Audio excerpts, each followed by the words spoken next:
Hi everyone, I'm your host Todd Slater, and welcome to Simply Real Estate right here outside the head office of the Simple Investor.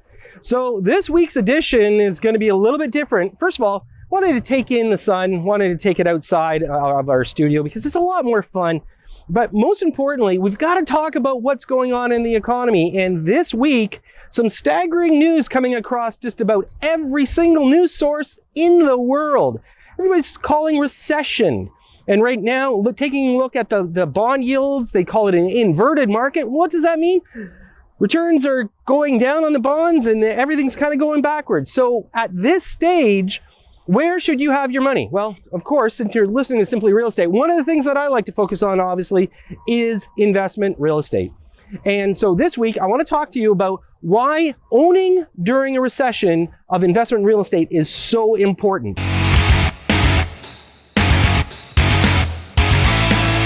Now, as we know, a lot of the major banks throughout the countries are going to be reducing rates. But most importantly, things such as the US Fed, the Canadian banks are going to be taking a look at what is going to happen to prime. Prime is probably going to continue to reduce with some incentives, trying to keep the market balanced. Nobody wants to go into a recession. There's a lot of factors that are being considered right now. First and foremost, we've got some trade issues. We've got a lot of world economies that are starting to struggle. We're not seeing growth. And of course, inflationary is actually going to be exceptionally low. Does this bode well for you if you own investment real estate? I have to tell you it does. Because here's the thing, even though we may see real estate values and they've kind of maxed out in some marketplaces, we've seen them taper off in others, we may not see huge growth.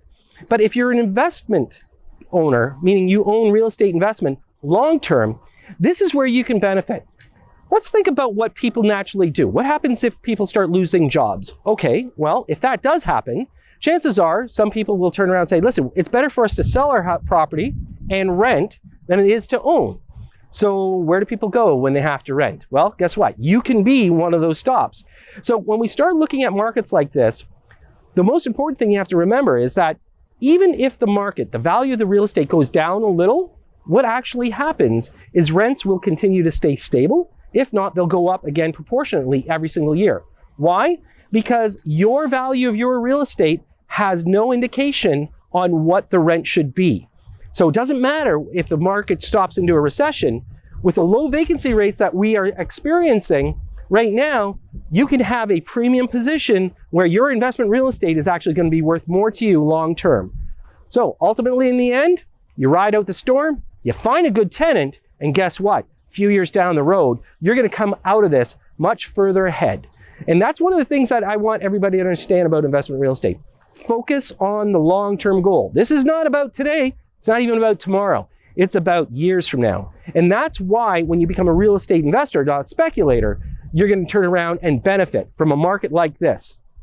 I always tell people, best time to buy real estate normally is in a downturn market because you'll always find a tenant. And most importantly, this is normally where you're going to find some good value. Now, when you take a look at the terms of the mortgages right now, you know what? A lot of people were surfing a variable rate because it was so low. I wouldn't go variable rate right now, even though we know that we're going to see some interest rates drop. But you can keep it a little bit shorter term, ride out the market, watch what's going to happen. As soon as you start to see an uptick in the marketplace, this is when you're going to lock in a 5-year rate. Make sure you lock it in because you're going to know about your cash flow. Again, cash flow is king when you talk about investment real estate. If you're going to speculate right now, this is where I would tell you, put on the brakes, okay? If you're looking at brand new, thinking that the market's going to be in great shape 3 to 5 years from now, this is where you're going to have to really consider your options. What happens if the property does not go up enough in value that you're going to turn around and, let's say, sell or assign? What happens if you have to turn around and actually have a tenant in it? Or you have to close? Are you set to close? Do you have the money to close? Well, these are the kind of things you need to think about when you're going to turn around and do speculation for the long-term play in brand new construction. Best thing you can do, jump feet first, know that what your property is going to be, short close, you're into the market, lock in your rates. This is a good time. And now I know a lot of people are sitting there saying, yeah, but what if?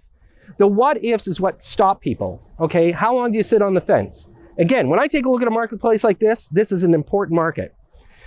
That's about it. As you know, I always like to talk about investment real estate. And for this edition of Simply Real Estate, I'm your host, Todd Slater from the head office of the Simple Investor. I'll talk to you next time.